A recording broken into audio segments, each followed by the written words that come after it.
کی عبادت کے دو پہلو ہیں، قرآن مجید نے بیان کیا۔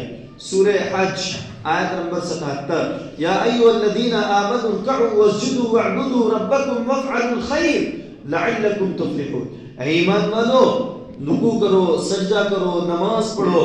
مراد کیا ہے؟ تمام بدنی عبادات، تمام اپنی ذاتی عبادات جس سے ہم اللہ سے قریب ہوتے ہیں۔ نماز پڑھیں گے اللہ سے قریب ہوں گے، سجدہ کریں گے اللہ سے قریب ہوں گے، رکوع کریں گے اللہ سے قریب ہوں گے، زکوٰۃ دیں گے اللہ راضی ہوگا، حج کریں گے اللہ راضی ہوگا۔ یہ تمام عبادات ہیں، مالی اور بدنی تمام عبادات۔ پھر عبادت کا دوسرا پہلو کیا ہے؟ وَافْعَلُوا الْخَيْرَ، اور خیر کا کام کرو، خیر کا کام کرو۔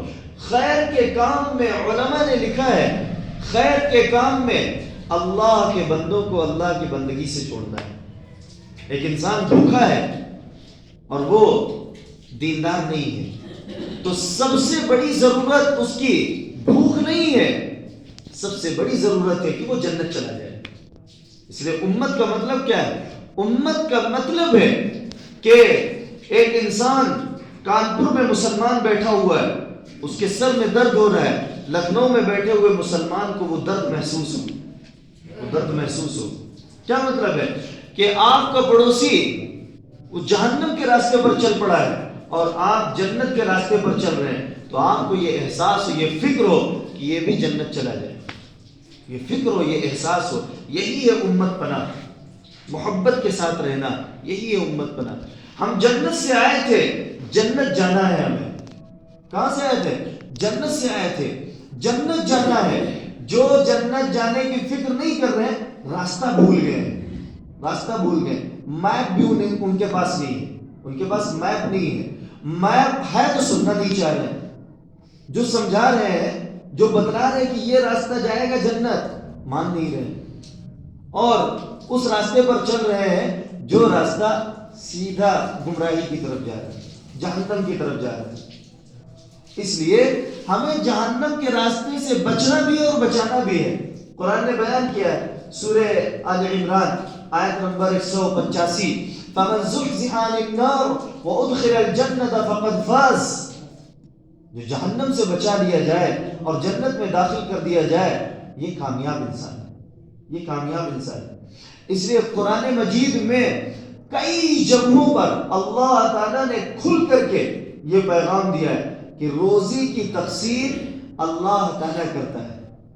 اللہ تعالیٰ پوری کائنات کو روزی دے گا، جو اللہ کو مانتا ہو یا نہ مانتا ہو، جو اللہ کے لیے نماز پڑھتا ہو یا نہ پڑھتا ہو، جو اللہ کو گالی دیتا ہو یا نہ گالی دیتا ہو، اللہ سب کو رزق دے گا، سب کو روزی دے گا۔ لیکن ایک فرق ہے، ایمان والے کو جو روزی دے گا وہ برکت والی روزی دے گا، اور ایمان والا ہمیشہ حلال روزی کے پیچھے جاتا ہے، ایمان والا ہمیشہ حلال روزی کے پیچھے جاتا ہے، اور حرام روزی کے پیچھے ایمان والا نہیں جاتا، ایمان والا نہیں جاتا۔ اس لیے حلال روزی ایمان والا تلاش کرتا ہے، غیر ایمان والے حلال روزی نہیں۔ وہ تو جو آیا وہ بھی قبول، جو آیا ایکسپٹ ہے، جو مل جائے سب قبول ہے، جو مل جائے کھا لیں گے کھلا دیں گے، نہیں۔ اس لیے روزی کی تقسیم میں اللہ تعالیٰ ایمان اور کفر برکت کے لحاظ سے دیکھتا ہے، اور روزی دینے میں نہ ایمان دیکھتا ہے نہ کفر دیکھتا ہے، سب کو روزی دے رہا ہے تعالیٰ، سب کو روزی دے رہا ہے۔ لیکن برکت والی روزی ایمان والے کو ملے گی۔ برکت کا مطلب کیا ہے؟ برکت کا مطلب کیا ہے؟ برکت کا مطلب یہ ہے کہ ایک روٹی میں 3 کھا لیں، یہ برکت ہے، اور 3 روٹی میں 1 نہ کھا پائے، یہ مال کی کثرت ہے۔ بہت مال ہے انسان کے پاس، تو بہت مال نہیں چاہیے، مال میں برکت چاہیے، مال عافیت والا چاہیے، مال حلال چاہیے، اور یہ ملے گا ایمان سے، ایمان پر جمنے سے اور ایمان کی محنت سے۔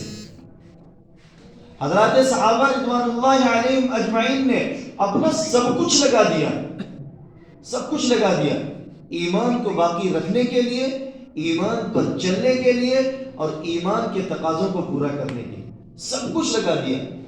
حضرت سعد رضی اللہ عنہ فرماتے ہیں کہ شعب ابی طالب 3 سال کا لاک ڈاؤن تھا، وہ شعب ابی طالب میں بھی تھا، حضرت سعد فرما رہے میں بھی تھا، اور اس میں بچے بلک رہے تھے، نہ دودھ ہے، نہ پانی ہے، نہ کھانے پینے کی چیزیں ہیں، سب رو رہے ہیں، بچے بلک رہے ہیں، بھوک سے تڑپ رہے ہیں۔ مجھے پیشاب لگی، میں ایک جگہ پر پیشاب کر رہا تھا، پیشاب کرنے میں پیشاب کی دھار سے ایک کالی چیز مجھے نظر آئی۔ میں نے اسے اٹھایا اور دیکھا کہ وہ چمڑا تھا، تو میں نے اسے صاف کیا، پاک کیا، اور پھر اس کے بعد پتھر سے رگڑ کر اسے پیس لیا اور کھا لیا۔ کیا آپ صحیح بتائیے کہ ہم سب کی زندگی میں کوئی ایسا دن آیا ہے جس دن ہم نے چمڑے کو پیس کر کے کھایا ہو؟ یا کوئی ہماری زندگی میں ایسا دن آیا ہے جس دن ہم بھوکے سوئے ہوں؟ کوئی دن نہیں۔ ایک غریب جو بھیک مانگتا ہے وہ بھی بھوکا نہیں سو رہا ہے، وہ بھی بھوکا نہیں سو رہا ہے، کہیں نہ کہیں روزی مل جاتی ہے اسے، اللہ روزی دے رہا ہے۔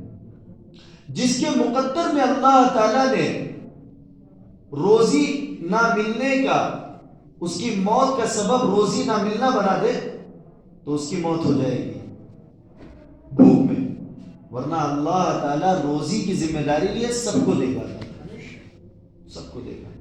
اس لیے حضرات صحابہ رضوان اللہ علیہم اجمعین کا لگا تھا، انہوں نے قربانی دی تھی، لگایا تھا، تو ان کے سامنے اہمیت تھی دین کی، دین سامنے تھا، ہمارا لگا نہیں اس لیے اہمیت نہیں ہے۔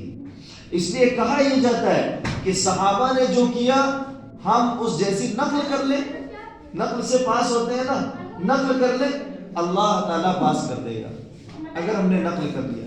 اس لیے یہ انبیاء والی محنت ہے، یہ ترتیب ہے، چلہ 4 مہینہ 5 ماہ 2 ماہ بیرون، چلہ مستورات 10 مستورات اور 10 اسٹوڈنٹس کا، اور 3 دن مستورات 3 دن مردوں کے، اور زیادہ سے زیادہ 10 دن مردوں کے، اور 24 گھنٹہ اسٹوڈنٹس کے۔ یہ سب ترتیب ہے، ترتیب ہے مکمل دین پر چلنے کی۔ دین کامل ہے، مکمل ہے، مکمل دین پر چلنے کی یہ ترتیب ہے۔ جب اس ترتیب سے ہم گزریں گے آپ کا ذہن کھلے گا، دین سمجھ میں آئے گا کہ دین ہے کیا، ورنہ لگا نہیں ہے۔ اس لیے دین کی اہمیت اور دین کی عظمت ہمارے دلوں سے نکلی ہوئی ہے۔ جب لگے گا تو دین کی عظمت اور دین کی اہمیت اور دین کی لذت ہمیں ملے گی، ورنہ آپ کا ایمان آپ کو دین پر چلائے گا تو، لیکن ایمان کی محنت پر دین پر چلاتی رہے گی، دین کی محنت دین پر چلاتی رہے گی، اور ایمان آپ کو دین پر رکھے گا۔ بس کیا مطلب ہے اس کا؟ آپ کے پاس ایمان ہے، آپ نے ظہر کی نماز پڑھی، آپ نے عصر کی نماز پڑھی، اور آپ باہر نکلے بد نظری ہو گئی تو ایمان کا لیول گھٹا، تو اللہ تعالیٰ ہو سکتا ہے آپ کو عصر سے محروم کر دے۔ یا اگر آپ نے عصر پڑھ لی تو جو نماز کی لذت ہے اللہ اس سے محروم کر دے گا۔ یہ کیا ہوا؟ ایمان گھٹا، آپ دین پر تو باقی ہیں، ایمان گھٹا، لذت ختم ہو گئی، لذت ختم ہو گئی۔ لیکن ایمان کی محنت آپ بولتے رہیں گے تو اس کا سب سے پہلا فائدہ یہ ہوتا ہے کہ آپ کے اندر وہ بات اتر جاتی ہے، آپ کے اندر وہ بات اتر جائے، کسی کو فائدہ پہنچے یا نہ پہنچے آپ کو فائدہ پہنچ جائے گا۔ تو ایمان کی محنت آپ کو دین پر چلاتی رہے گی، آپ غلط کرنے سے بچیں گے۔ یہ ہے اصل سبب۔ اس سبب کو اگر ہم سمجھ لیں تو ہم دنیا میں بھی کامیاب ہو جائیں گے اور آخرت میں بھی کامیاب ہو جائیں گے۔ اس سبب کو سمجھ لیں اگر تو سب کچھ مل جائے گا، نہیں سمجھیں گے تو ذلیل بھی ہوں گے، بزدل بھی ہوں گے، رسوا بھی ہوں گے، اللہ کر کے دکھا دے گا۔ اس لیے میرے بھائیوں دوستوں اس بات کو سمجھیے۔ اب اس کے لیے آپ حضرات اپنے عزائم اور ارادے کا اظہار کریں 4 ماہ کے لیے، سب سے پہلے بتائیے گا، اس کے بعد دعا